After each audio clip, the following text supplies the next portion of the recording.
এখন 1:30 অলরেডি বাজে। আমাদের অটো চাকা আটকে গেছে, এমনই রাস্তার অবস্থা। দেখো ইনফ্লুয়েন্সারকে দেখো।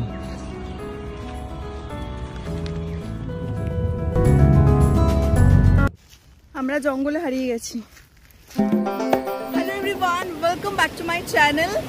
আজকে কোথায় আছি তোমরা থাম্বনেল দেখে বুঝে গেছো, ঘাটশিলা। কিন্তু এখানকার ভিউটা জাস্ট অসাধারণ লাগছে। এটা রাত মোহনা। কিভাবে এলাম সেটা দেখার জন্য তোমাদের আগের ক্লিপসটা দেখতে হবে, তো সেটা আগে দেখে নাও, তারপর এটা আবার কন্টিনিউ করবো।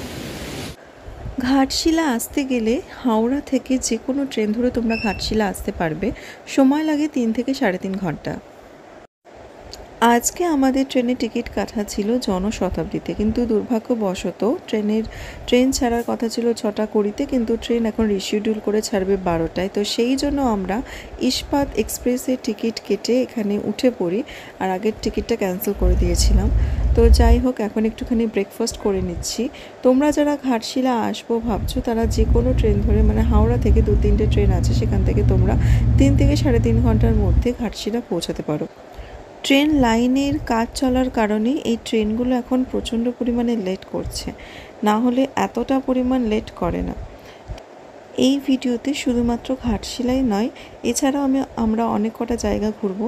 যেমন হচ্ছে ঘাটশিলা স্টেশনে নেমে সেখান থেকে আমরা অটো করে ঘাটশিলায় কিছু ছোটোখাটো সাইট সিন দেখে নেব, এবং তারপর আজকে অবশ্য থাকছি কাকড়াঝোড়ের কেকাবনি রেট্রিক একটা রিসর্ট আছে, যেটা জঙ্গলের মধ্যে, সেখানেই থাকার কথা রাত্রিটা।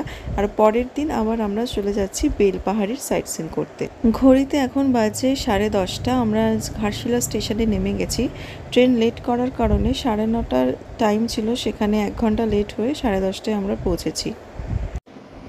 ট্রেন থেকে নেমে 1 নম্বর প্ল্যাটফর্ম থেকে বেরিয়ে দেখতে পারবে পরপর অনেকগুলো অটো দাঁড়িয়ে আছে, মানে অটো স্ট্যান্ড। আর তার পাশেই দেখতে পাবে এই যে বড় একটা ট্যুরিস্ট বোর্ড টাঙানো আছে, মানে ঘাটশিলায় কোথায় কি দেখতে যাবে তাদের এখানে ছবি দিয়ে নাম দেওয়া আছে, এবং তার পাশে হচ্ছে প্রাইস রেট দেওয়া আছে। এটা কারের এবং অটো দুটোরই দেওয়া আছে, তো এখান থেকে তোমরা একটা আইডিয়াও পেয়ে যাবে। তো যারা যাব মনে করবে, তো পারলে এই জায়গাটা একটুখানি পজ করে ইনফরমেশনগুলো নিয়ে নিতে পারো। আমরা অবশ্য অটো বুক করে রেখেছিলাম আগে থেকেই। আজকে রাতে যে রিসর্টে থাকবো সেখান থেকে নাম্বার নিয়ে আজকের জন্য অটোটা বুক করেছি, এবং নেক্সট ডেতে অবশ্য আমরা কার নিচ্ছি। তো আর এখান থেকে হচ্ছে আমরা যেখানে যাব মেনলি কাকড়াঝোড়ে, তার ডিস্টেন্স 45 কিলোমিটার। যেহেতু আজকে লাঞ্চও সেই রিসর্টে করব, সেই জন্য আমাদের যে অটোদাতা ছিল তাকে বলেছিলাম এখানকার বেস্ট কিছু জায়গা আজকে ঘুরে দেখাতে।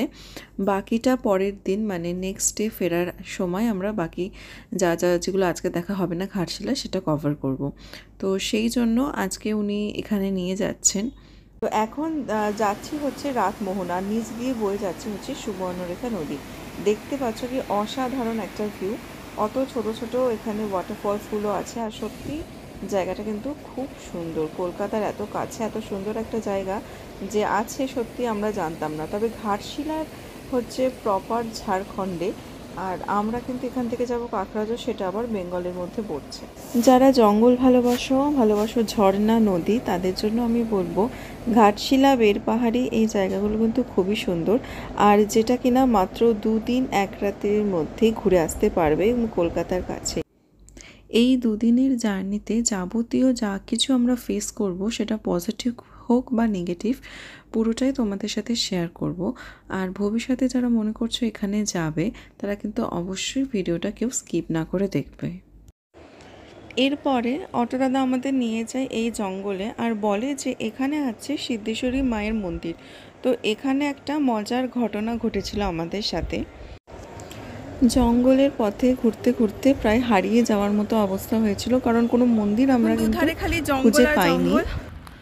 মন্দিরটা কোথায় বুঝতে পারছি না, কোন দিকে, কাউকে দেখতেও পাচ্ছি। আমরা মন্দির বলে যেখানে ঘুরছিলাম, এখন পেলাম হচ্ছে এই জায়গাটা। এইখানটাতে বসে বিভূতিভূষণ বিভিন্ন গল্প লিখেছিলেন, তো এটা সেই জায়গা। এখানে কোনো মন্দির নেই, আমরা আবার ব্যাক করতে নামবো কিভাবে তাই ভাবছি। ও মাগো, পড়ে না যাই। ও বাবা, এ তো আগে ঝুরমুর করে চলে যাচ্ছে।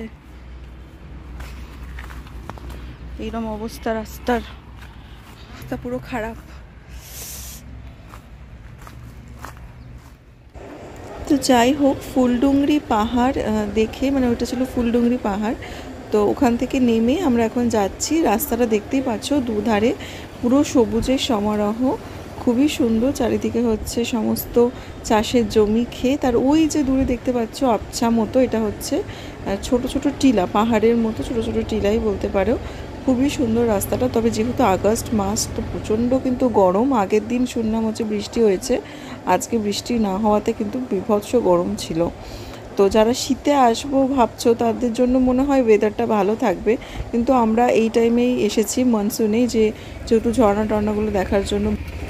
ভালো রাস্তা পেরিয়ে তারপরে এই যে কি রাস্তা এলাম জানি না, কি পরিমাণ রাস্তা খারাপ সেটাই দেখো। আর আজকে আমরা অটোই নিয়েছিলাম, কারণ অনেকেই বলেছিল সাইট সিনের জন্য ছোটোখাটো, তো তাই আসছি, বুঝতে পারছি না কি সাংঘাতিক রাস্তার অবস্থা।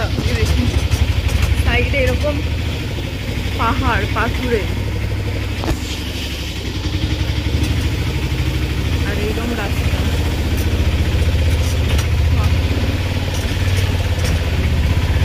আর এই যে, হ্যালো স্যার, কেমন লাগছে আপনার? খুব ভালো। আমরা এখন যাচ্ছি বুরুড লেকের কাছে, কিন্তু সেখানে পৌঁছাতে পারবো কিনা একটা চ্যালেঞ্জিং ব্যাপার হয়ে যাচ্ছে, যা রাস্তার অবস্থা। কিছুটা যাওয়ার পর আমরা আবার ভালো রাস্তা পেয়ে গেছিলাম, তো আর সেরকম অসুবিধা হয়নি। আসলে এই যে বর্ষার টাইম, তো কিছু জায়গা খারাপ, কিছু জায়গা ভালো, এইগুলো আর কি ফেস করতে হচ্ছে। এখানে মারাত্মক গরম। বর্ষায় ভাবলাম বৃষ্টি হবে, কিন্তু আর কালকে বৃষ্টি হয়েছে, আজকে বৃষ্টি হচ্ছে না। আজকে 9 আগস্ট, শনিবার। তোমাদের এই পেছনের দিকের ভিউটা দেখাচ্ছি, যে পাহাড়টা, ভিউ খুবই ভালো। মাঝখানে রাস্তাটা একটু খারাপ ছিল, তাই জন্য তোমাদের বলছিলাম যে আদৌ পৌঁছাতে পারবো কিনা। তো এখন একটুখানি জল খাবো, তারপর দেখাচ্ছি পুরো লেকটার ভিউটা তোমাদের সাথে শেয়ার করছি। এখন ঘড়িতে বাজে 12:30, মানে বুঝতেই পারছো কি পরিমাণ রোদ। আর এখন আমরা এই টাইমে এখন এসেছি এখানে। ও বাট বলবো এটা শীতকালে আসলে বেশি ভালো লাগবে তোমাদের সবারই। বাট এই টাইমটাও কি মনসুনে আসে, কারণ এখানে তখন কি হয়, এই টাইমটায় জল থাকে, প্রচুর থাকে, ঝর্ণাগুলো, তারপরে লেকগুলোতে প্রচুর পরিমাণে জল থাকে। তো সেই জন্য মনসুনটাই চুজ করেছিলাম। বাট বৃষ্টি নেই, একদিকে ভালো, আবার একদিকে তার জন্য গরমটাও প্রচণ্ড বেড়ে গেছে। এতটা খারাপ রাস্তা দিয়ে এসে এত সুন্দর এই ভিউটা দেখতে পাবো বুঝতে পারিনি, কিন্তু সত্যি খুবই সুন্দর বুরুডি লেকটা। আগে যে দুটো জায়গা দেখেছিলাম তার থেকে এটা আমার অনেকটাই বেশি ভালো লাগলো। খুবই সুন্দর। আসলে এই জায়গাগুলো তো অফবিট, অত কেউ আসে না, তো সেই কারণেই। বাট সত্যি জায়গাটা দারুণ, খুবই সুন্দর, আর অনেকটা জায়গা জুড়ে অনেকটা বড় এবং অনেক গভীর। দেখতে পাচ্ছ সামনে বোট দাঁড়িয়ে আছে, তো এখানে বোট রাইডিংও করা হয়। বাট ওদের সাথে কথা বললাম, আমাদের হাতে যেহেতু সময় নেই তাই আমরা করতে পারিনি, কারণ পুরোটা ঘুরে দেখতে 40 মিনিট মতো সময় লাগে। আগেই তো তোমাদের বলেছি, যেহেতু আমরা এখন কাঁকড়াঝোড় যাচ্ছি, ওখানেই যেহেতু রিসর্টে লাঞ্চটা করব, তো এদিকেও প্রায় অনেকটা টাইম হয়েও গেছে, তো বেশিক্ষণ এখানে দাঁড়াবো না। তবে এই টাইমে না এসে যদি বিকেলে এই সময়তে এখানে আসা যায়, আমার মনে হয় বেশি ভালো লাগবে এই জায়গাটা। আর চোখে দেখে এত সুন্দর লাগছে, ক্যামেরায় সেটা সম্পূর্ণভাবে ধরা পড়ছে না, তবে সত্যি জায়গাটা কিন্তু খুব সুন্দর। এখন আমরা ডাইরেক্ট চলে যাচ্ছি কেকাবনি, মানে কাঁকড়াঝোড়ে, যে রিসর্টের কথা এতক্ষণে বলছিলাম সেখানেই। ওটা পুরোপুরি জঙ্গলের মাঝে। এর আগে অনেক জায়গায় এর কথা শুনেছি, সত্যি রিসর্টটা ভালো কিনা, জঙ্গলের মধ্যে কেমন কি এদের হসপিটালিটি বা সমস্ত কিছুই তোমরা এই ভিডিওতে দেখতে পাবে। তো আজকে সেরকমভাবে ঘাটশিলার সাইট সিন আজকের মতো এতটুকুনি। তবে নেক্সট ডেতে বেলপাহাড়ির সাইডটা যাবো, আর তারপরে বাকি ঘাটশিলার সাইট সিন করব। এই যে আমাদের অটো চাকা আটকে গেছে, এমনই রাস্তার অবস্থা।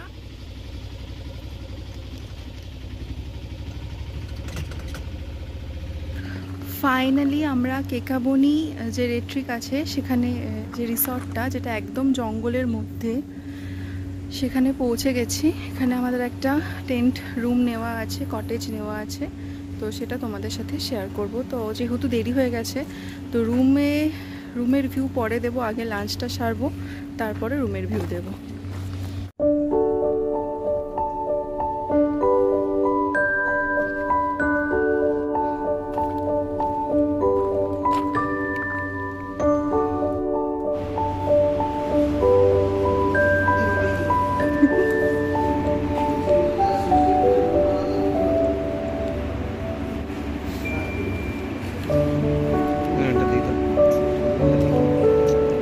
হাতই দাও না।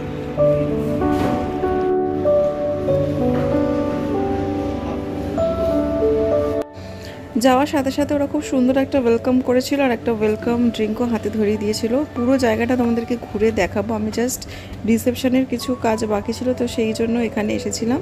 তো এটা মোটামুটি হয়ে গেছে, এখন যাব লাঞ্চটা করতে। তো জায়গাটা খুবই সুন্দর।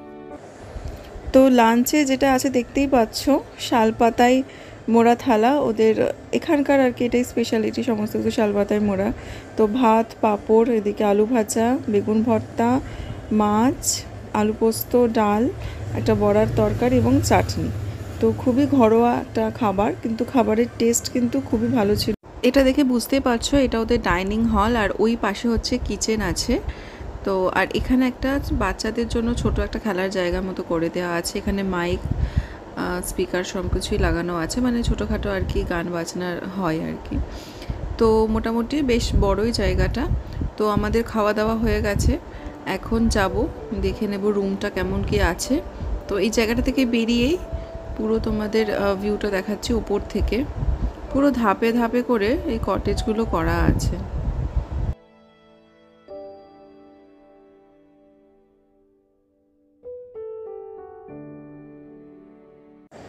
আর এই সাইডে দেখতে পাচ্ছি কিছু ময়ূর আছে, মোরগও আছে অবশ্য, তবে ময়ূরের গায়ের যে রং হয় সেটা ধূসর ধূসর, এর কি ছোটো না ময়ূরই না কি জানি না আমি, কিন্তু এখানে কিন্তু অনেক এরকম ছোট ছোট বাচ্চা আছে।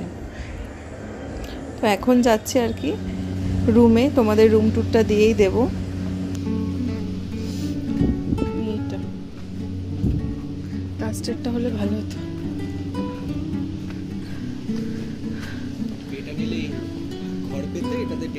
হ্যাঁ ওইটাই পাইনি তো একটুর জন্য, এটা পেলে ভালো হতো, এটা পাইনি।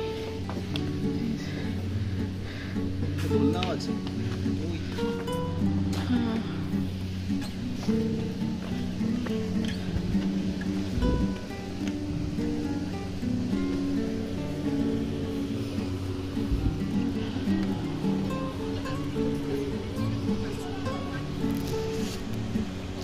আমাদের কটেজের নাম চাঁদের পাহাড়। আমাদের সলমান খান ভাই বেরোচ্ছে। আচ্ছা এই রুমে ঢুকলাম, এগুলো হচ্ছে লাক্সারি টেন্ট। কটেজটা আমরা পাইনি, টেন্ট পেয়েছি। তো ভেতরটা ওরা এরকম রাজস্থানি কাপড় দিয়ে পুরোটা করা আছে। ওপরে অবশ্য সমস্ত ওয়াটারপ্রুফ সব কিছুই দেওয়া আছে।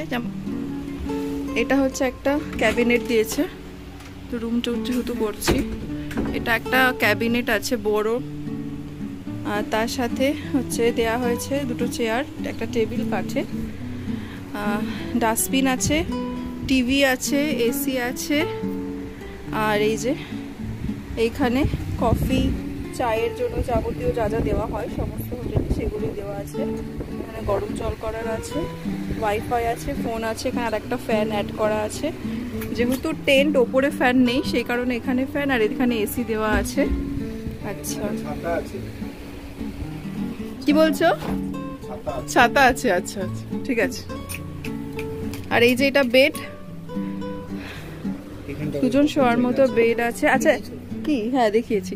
আর এই যে এই দুটো হচ্ছে, এটা খুললে কি দেখি ভিউটা আদৌ পাওয়া যায় কিনা, দেখতে চাই আমি আদৌ কি আছে এখান দিয়ে, ভিউ পাওয়া যাবে। আচ্ছা ওই বাইরে দিয়ে তুলতে হবে ভিউটার জন্য।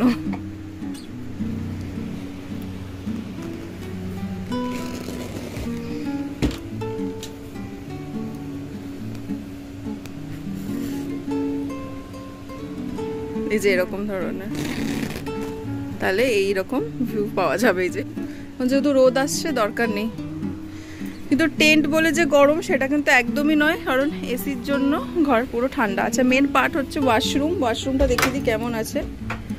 তো এই যেটা হচ্ছে ওয়াশরুম, ওয়াশরুমটা বেশ বড়, অনেকটাই বড় আছে, গিজারও দেওয়া আছে, শাওয়ার আছে, এখানে কেকাবনির যে নর্মাল সাবান টাবান থাকে সেগুলো তো আছে।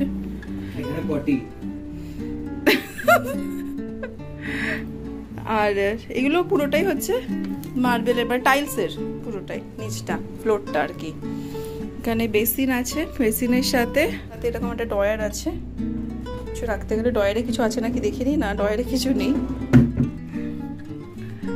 তো এই হলো রুম ট্যুর। এবার ড্রেস চেঞ্জ করব, সব তারপরে আবার ভিডিও কন্টিনিউ করব।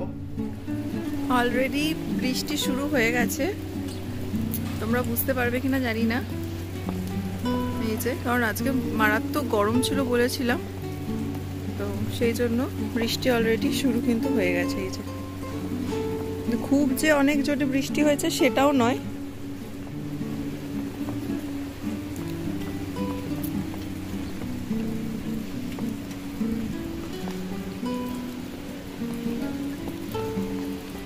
জঙ্গলের মাঝে ছোট্ট একটা টেন্ট। এখানে পরপর অনেক টেন্ট আছে, ওখানে একটা, এখানে একটা, আর এগুলো হচ্ছে সব কটেজ। এই একটা এগুলো সব কটেজ। ভিডিওটা যেহেতু বড় হয়ে যাচ্ছে, তাই আমি আজকের মতো এই ভিডিওটা এখানে এন্ড করছি। আচ্ছা, আর কেকাবনি, এটা রাতের সৌন্দর্যটা আরও বেশি সুন্দর, মানে জঙ্গলের মাঝে এরা এত সুন্দর করে নাকি আলো দিয়ে সাজায়। তো সেই ভিউটা তোমাদের সাথে নেক্সট ভিডিওতে শেয়ার করছি। এছাড়াও নেক্সটে যাচ্ছি বেলপাহাড়িতে। বেলপাহাড়িতে অনেক কিছু দেখার আছে, অনেক এক্সপিরিয়েন্স আছে, তো তার জন্য দেখতে হবে নেক্সট ভিডিও। তো টাটা।